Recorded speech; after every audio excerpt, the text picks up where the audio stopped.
cuts out healed by faith. Now I believe there comes a time when everything just falls in line. We live and learn from our mistakes. The deepest cuts out healed by faith. Now I believe. Oh,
We're ready to go, Jim?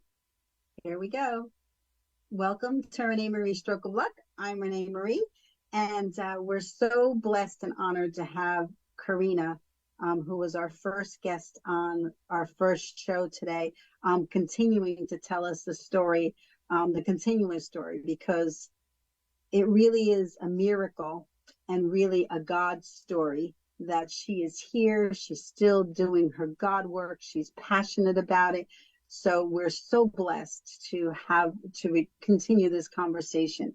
Our scheduled guest was unable to join us. We'll rebook her. There's no problem. We always believe that this is live, so there's nothing we could do. Things come up in life, and there's just have to go with it.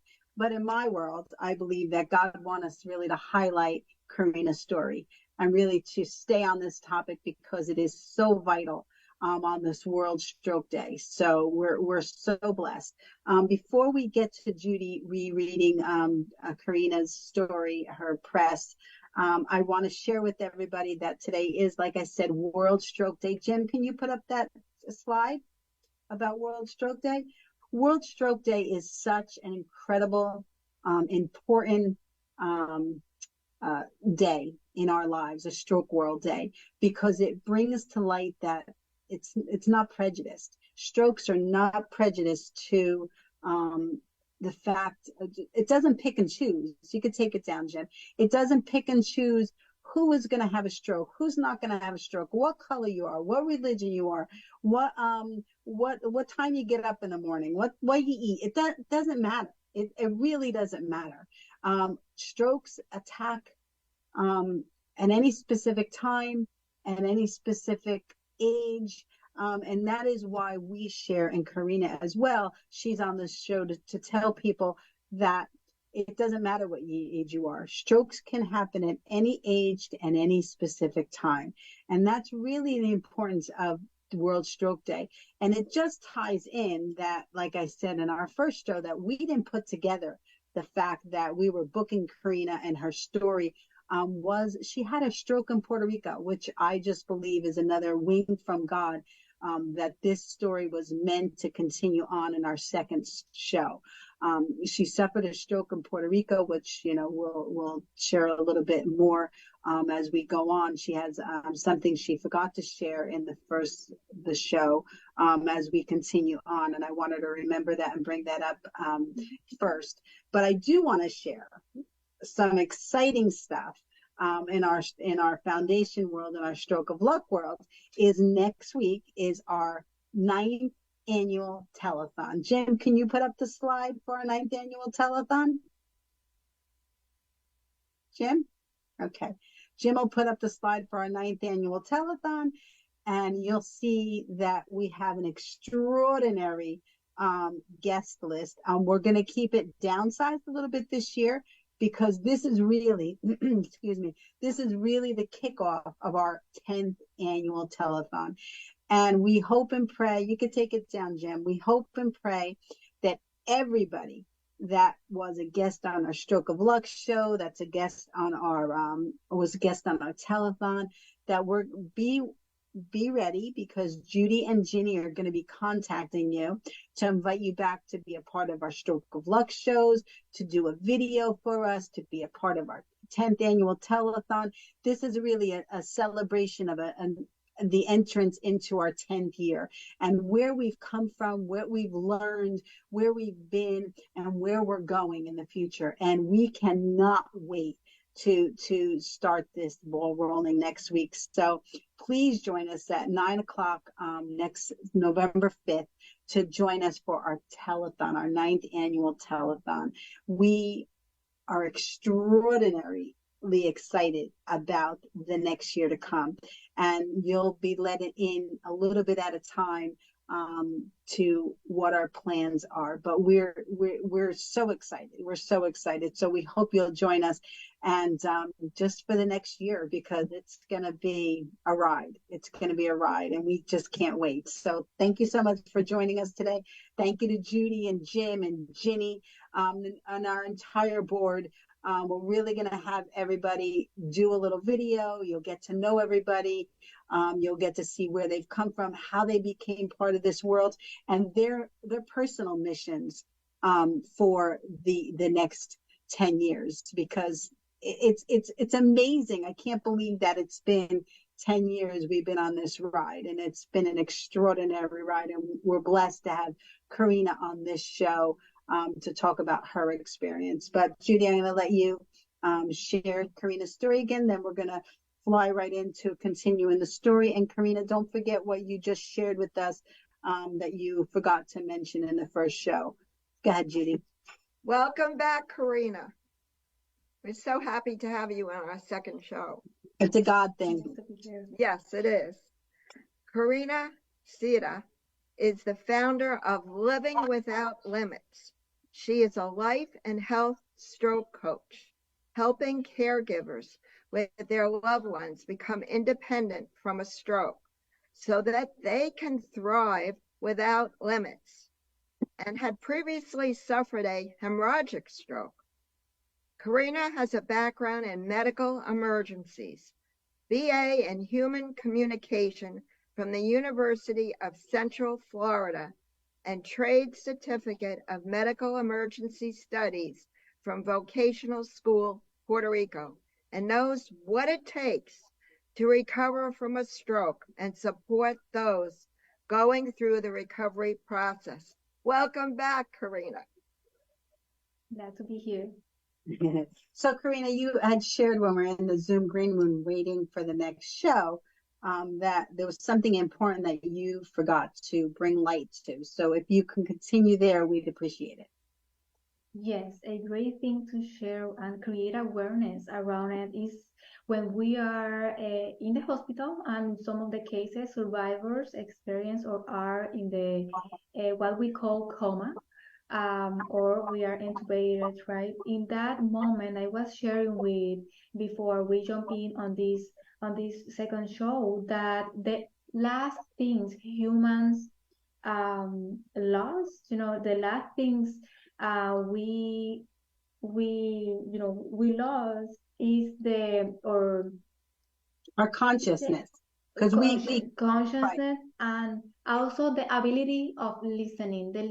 So even though we are in coma, we are still able to hear. Probably, it is not the right thing as something, when we are up, right?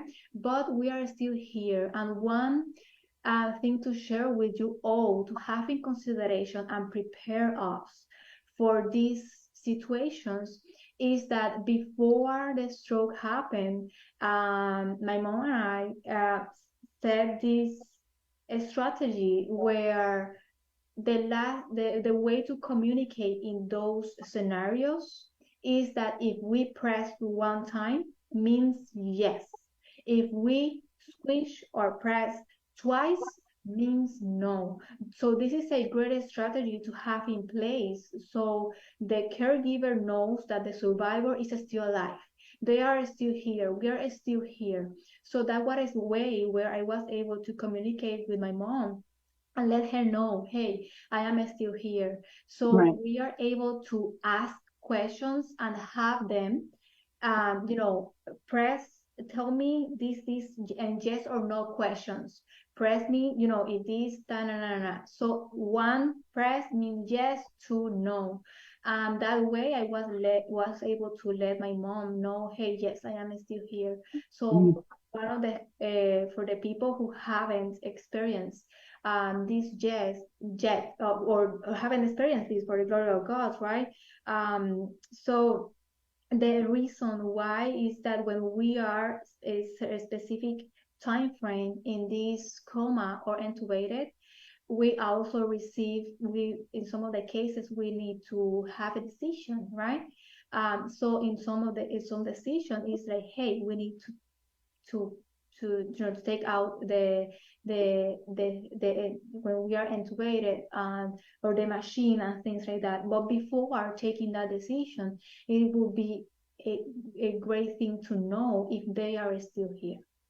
Well, that's incredible. That's incredible. And I know Judy wants to share a little bit on that because she believes that positivity, when you're in that state, and everybody that comes into the room should really speak positive things and speak encouragement to them, and not anything down, because first of all, in life in general, we are who we surround ourselves with, and we are who the environment we're in, right? We're in. Now, we do have to go into uncomfortable environments, but we know that when we go back, our general environment should be a positive one, a happy one, a joyous one, even in the toughest of times. But I wanted to share that when my father was in a coma in the hospital, we always played music for him, and my grandmother as well. My grandmother, as she was passing, because she was in hospice, we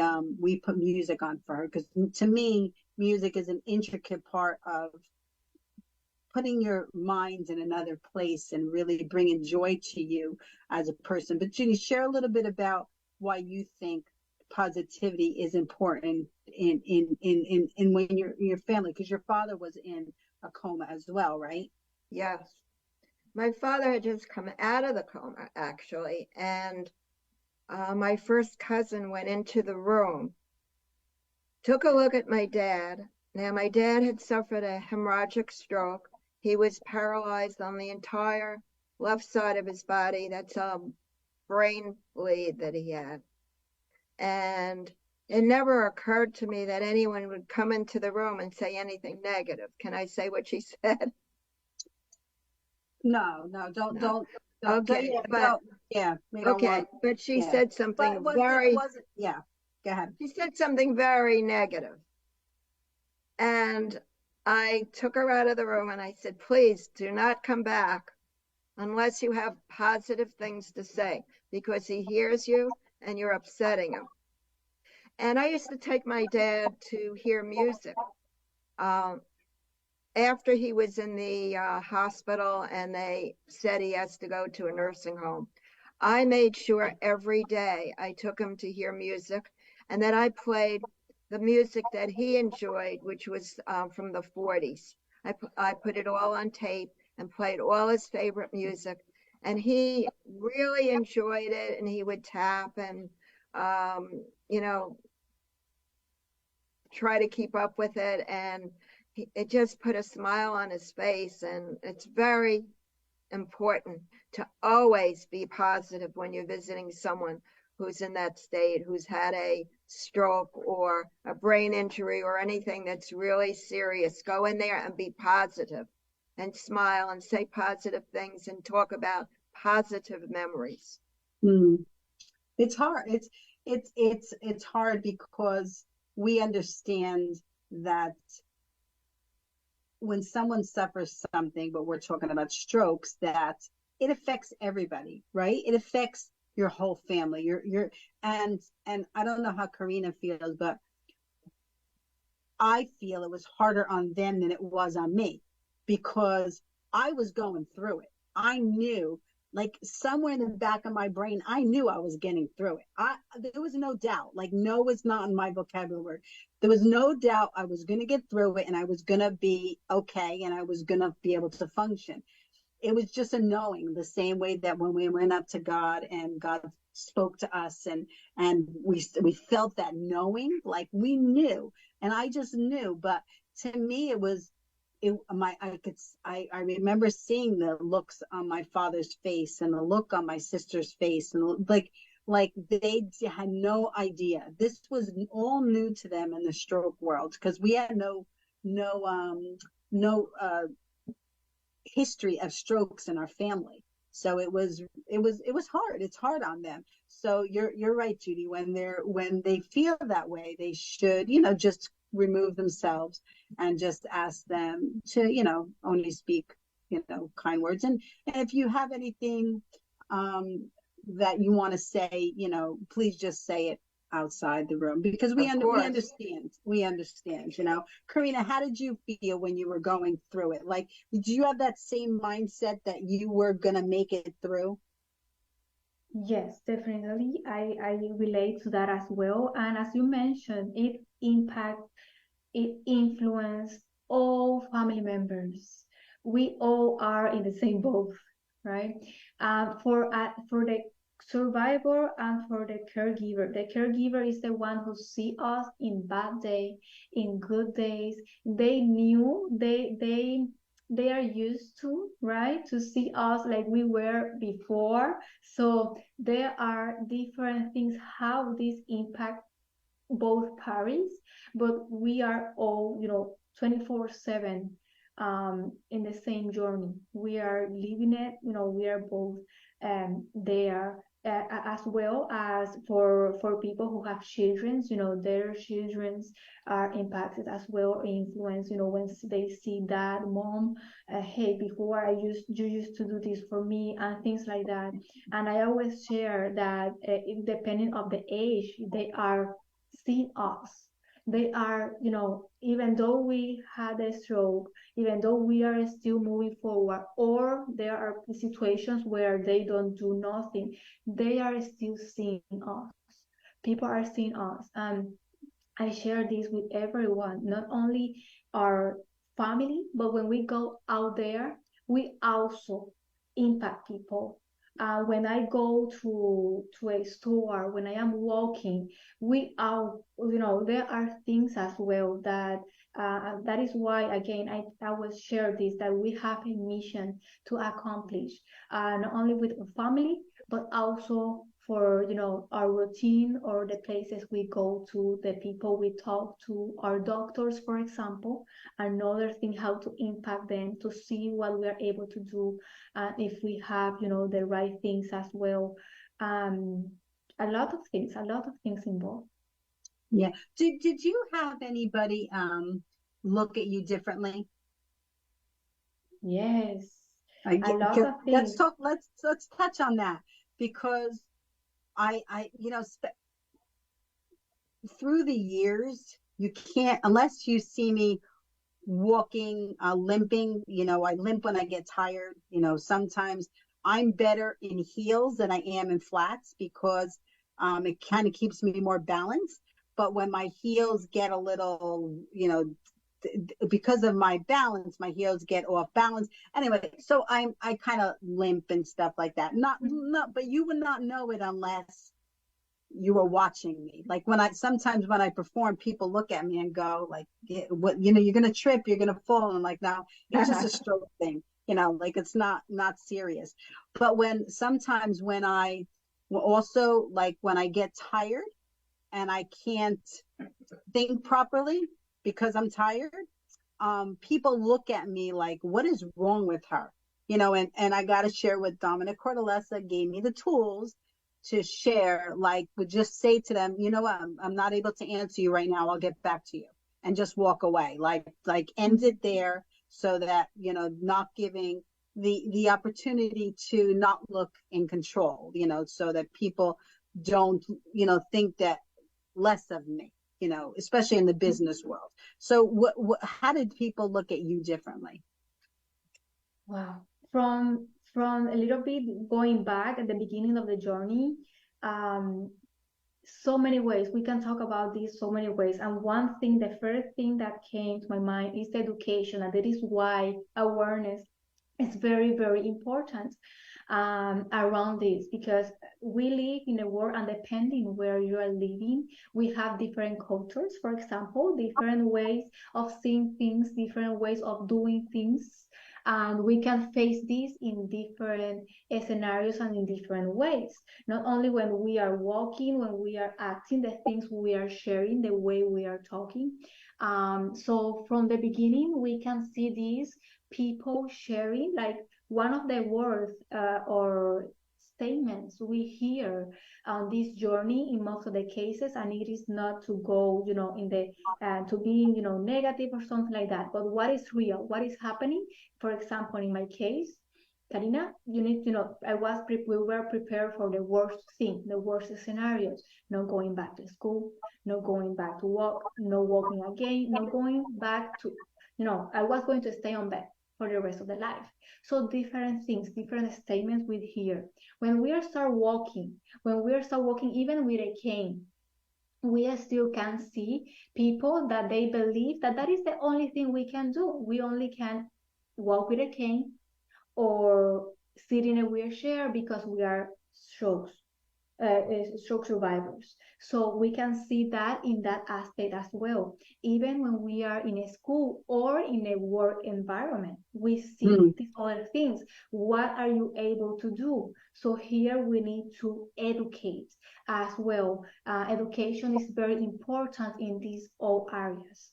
So definitely we can see this in different scenarios. And even when we are traveling or going to a trip and things are different, we need to know how to interact, and so we are able to be ourselves, we are able to continue our pattern, our mission in this life. Dominic Cortellessa gave me so many tools to and I don't share that with people when I'm talking to them, like if somebody looks at me that way, I just know now what I have to do to handle that situation, right? Because I have tools in my tool belt now of scenarios that help me to get through and to mainstream, because people think that when someone suffers a stroke, they're not mentally capable, because it is a brain attack.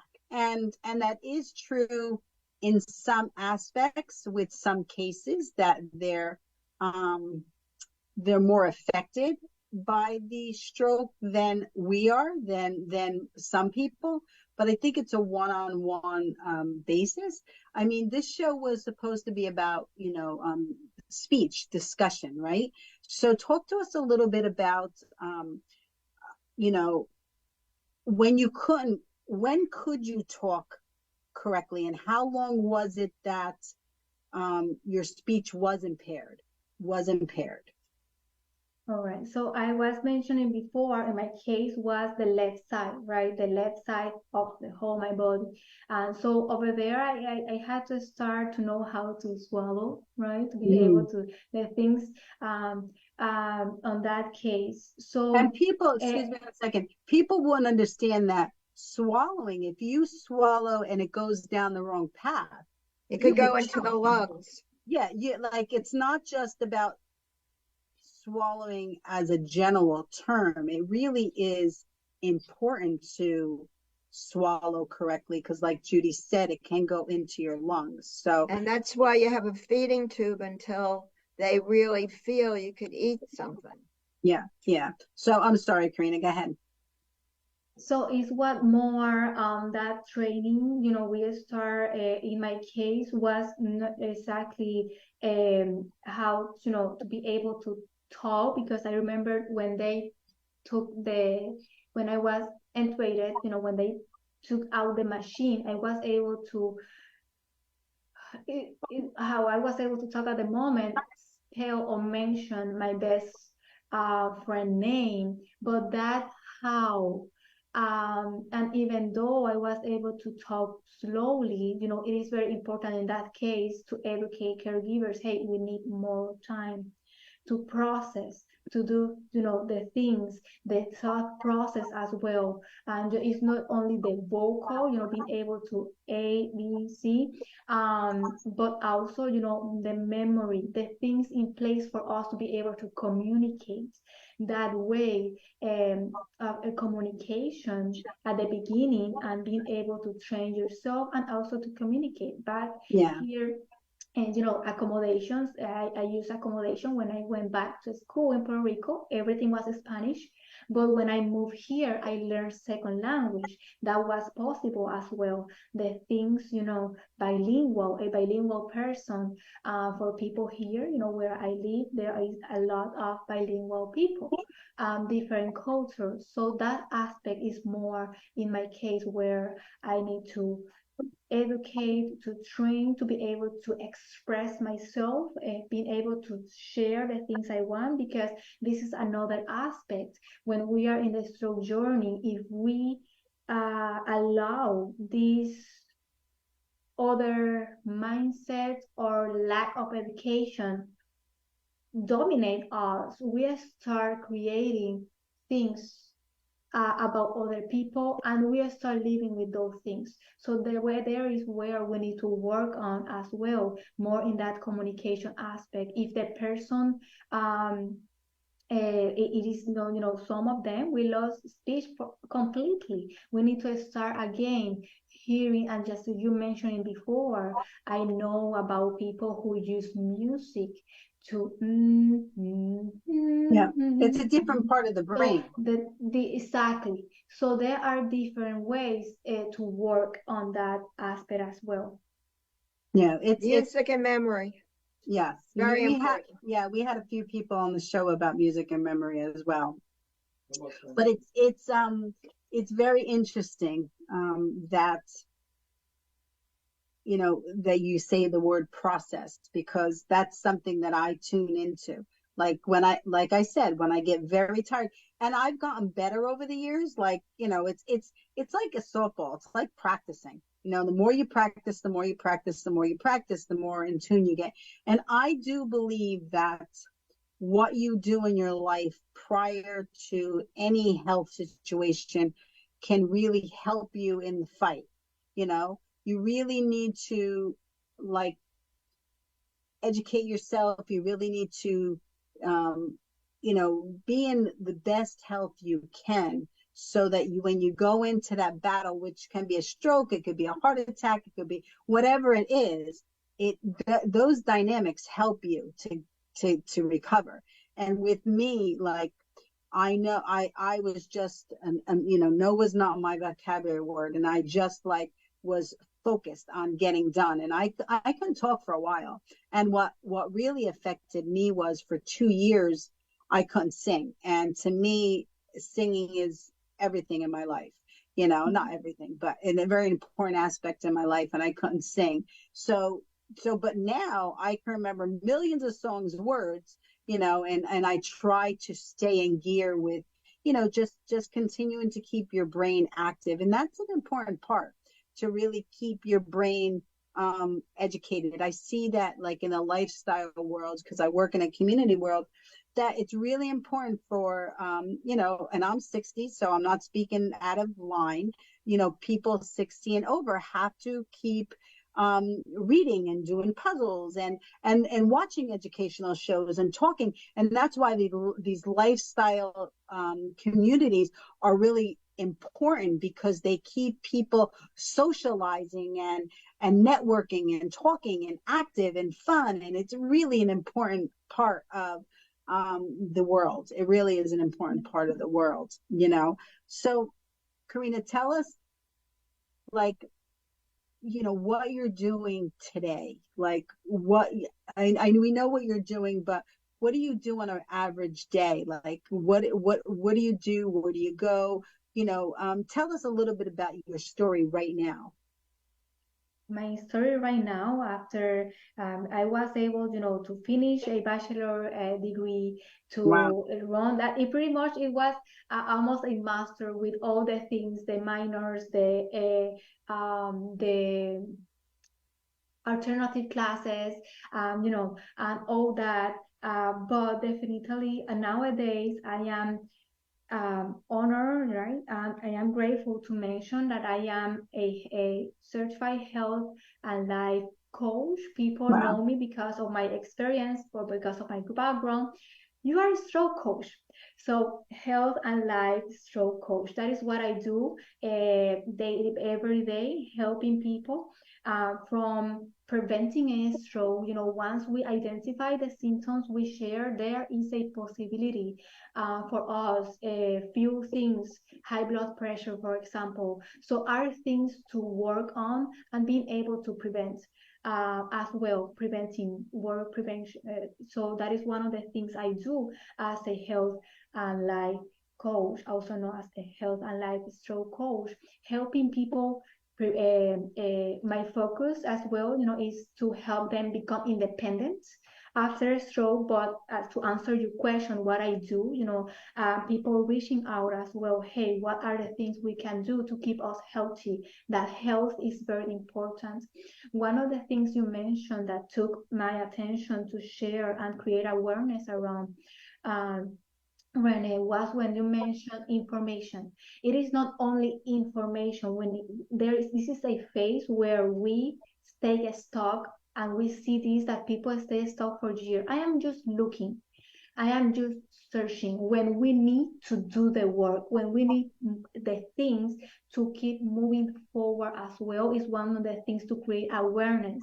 So it is not just information, but also the implementation, the actions, the things we need to do. So creating that awareness is one of the things I am doing, helping them prevent and become independent after a stroke. My focus, if people are searching or Googling myself, they can see that my message out there is to help them become independent after a stroke, because I believe what are the possibilities, what are the things we can do, and we can keep doing, we can working. You mentioned earlier, we are different, there are different journeys in a stroke, but there are also patterns. There are also things that we can work and polish that start, right? And start shining your mission, start working in your mission. You're Because a prime example of that. You're a prime example that there is life after stroke. You're a prime example, and so am I. And that's why we do what we do, to keep people aware that, yes, we do everything we can to make you aware of the signs. But like we said, you're not going to, sometimes 80% of strokes can be prevented. That's a American Stroke Association, verbiage, right? That, you can live a healthier lifestyle. You could, take care of yourself, whatever you need to do. But that 20%, there's no controlling it. There's no controlling it. It's going to come at you. And you have to know the signs to be able to call 911 and let them know it's a stroke. And then those are the times where you have to know what to do. Those are the times. And we are a prime example that there is life after stroke, and you can live after stroke, and you can live a healthy, vibrant life after stroke. So I totally get it. I do want to touch on one thing though, that you said about the helping. Because we had a guest on our show one time, and it's a hard thing for our caregivers to realize. They have to help us, but they have to also let us do the work. Let us do the work. Make us do the work. We had a guest on our show, I'll never forget it, that she came on with her husband, and She had aphasia. Yeah. And she had difficulties talking, but he did not say one word to her through it. And then she was struggling a little bit, and he said to her, "Would you like my help?" He didn't help her. He asked her if she needed his help, because that empowers her to know whether she wants it or whether she doesn't want it. And if she doesn't want it, she could figure it out. We're going to wait until she figures it out. And how we handle it, we just said, take your time. This is what the show is about. The show is about you, sharing what you want to share in the way that you want to share it. So is that what you kind of educate people on? Yes, that is one of the things I mentioned, and I call the masterclass, where it is important, that support when we are talking about people around us. It is important to we always want to help, but we want the survivors to do the work as well. If it is talking, and one of the things I emphasize is the physical aspect. Sometimes people want to do everything for us, but it is very, very essential for us to keep moving one way or the other, that extremities. And to share very quick one experience here, where I was in one of the treatments, because I tried everything, every resources we had back then. I tried everything to become independent after a stroke, and I found one of the situation where if she doesn't move the leg, we need to amputate, because this is what the things happening. And guess what? No, I didn't accept that.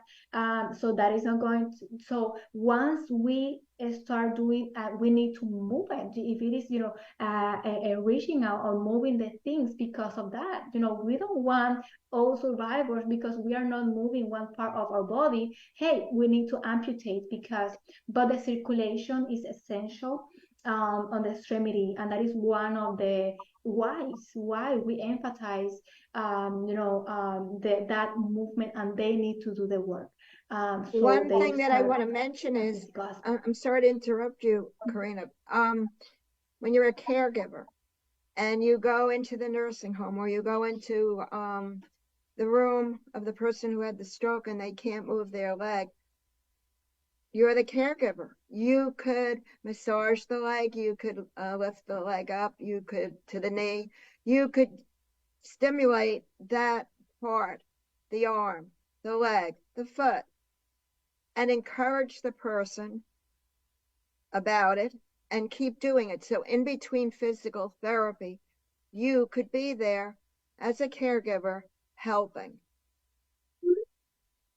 And here, one of the things as well to take advantage when we are still having physical therapy, knowing questions, what to ask them, so that you also are able to continue that process. Yes. And one of the things you remind me, Judy, and I mentioned this as well in one of the videos I did, where one of the things we hear often, and caregivers hear often, it hurts, I cannot do it, I don't want to, right? Those things. But as the caregiver here, I call it, we need to show both love.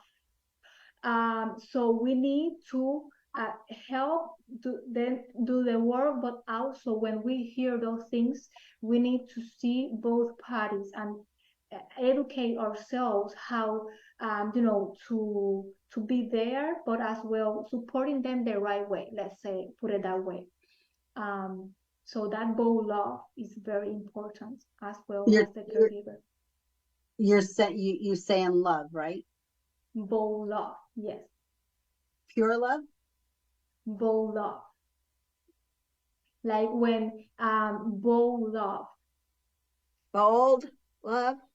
Love, yes. Yes. Bold love. Okay. A strong feeling of love you have to give to the person to make sure that everybody, I just wanted to make sure that we clarified, because it's important.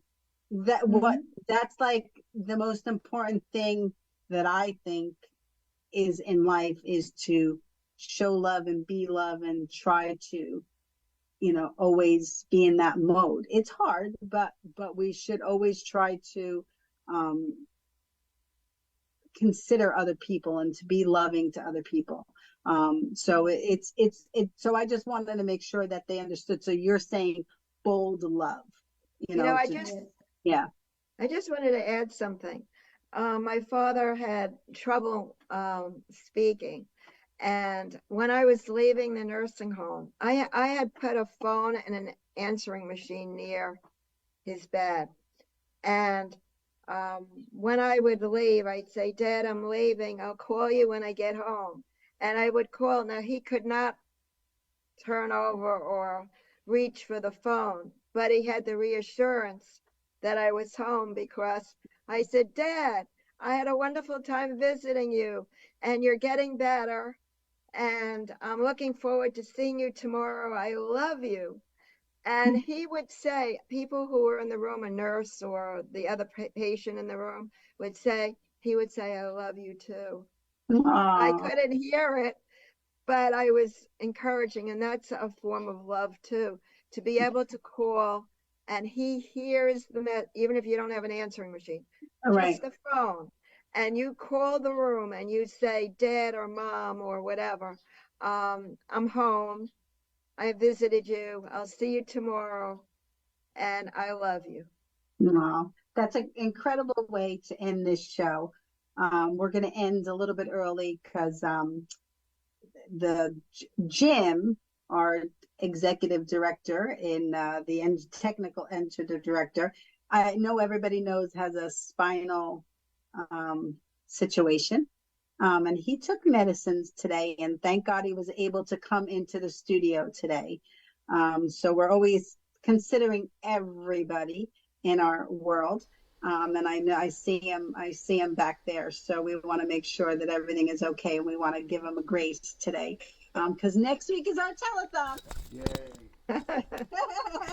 Yay. So, yay. Our 10-year anniversary is coming on. Wow. Coming on. Kickoff. Karina, thank you so much. Welcome to our family.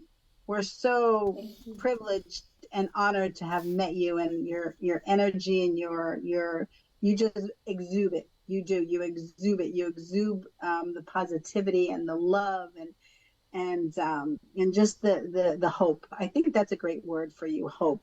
You bring hope to a lot of people out there, and we're happy to have spent 2 hours with you sharing that hope with everybody.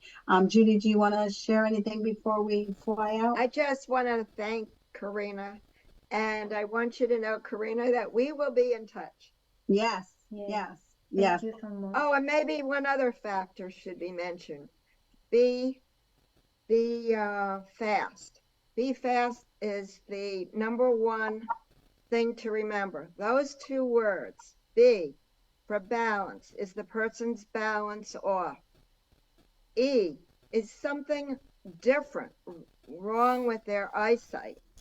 F, for fast. Face is something distorted on the face, is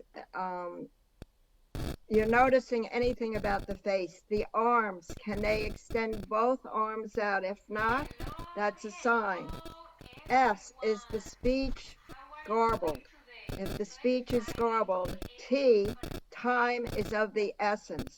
Get help immediately. Call 911, say it looks like a stroke, so that they can get the person to the hospital, the emergency room, and get the test the person needs. Be fast. Yes, thank you, Judy. Karina, do you want to share your last words of wisdom to everybody? Or what's your last? Sure. I want to say thank you for having me here. First of all, thank you. And to end, as you mentioned, the word love. The love is the first things to have and take away from this second show. And, have love for yourself as a survivor, as a caregiver, and both together. Yeah, perfect Beautiful. ending, Karina. Perfect ending. Jim, thank you for everything. Feel better. Yes. Thank you. So we're gonna roll out on this show. Thank you so much to Karina for joining us both shows, and to Judy for booking them and doing all the back work, and Jim for coming even when he wasn't feeling well to the studio to broadcast it. I love the fact that whatever gets in our way, we do it anyway.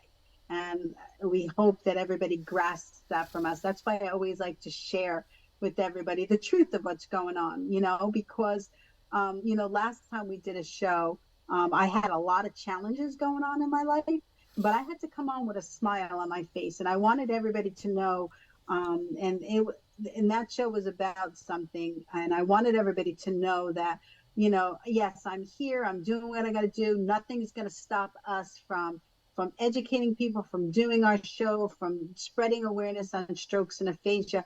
But we have life, and my insides were really in a shambles last time we're on the show. So, and then today it's Jim. So I wanted everybody to know, we do this show with a lot of love and a lot of intention, a lot of determination, and a lot of just focus on getting it accomplished. So we're so blessed. We're so blessed, and I cannot wait to start our 10-year anniversary kickoff next week at our ninth annual telethon. So we'll see you next week at 9 a.m. Please tune in and join us. Karina, you're more than welcome to join us anytime next week. We love it. We love it. So here we go. We always blow kisses on 3. 1, 2, 3. Bye, everybody. See everybody next week. God bless you all. Here we go. Mi amor, yo no entiendo por qué tú más que nadie sabes qué pasó en mi vida. Yo no sé qué tú piensas, yo no sé lo que hay.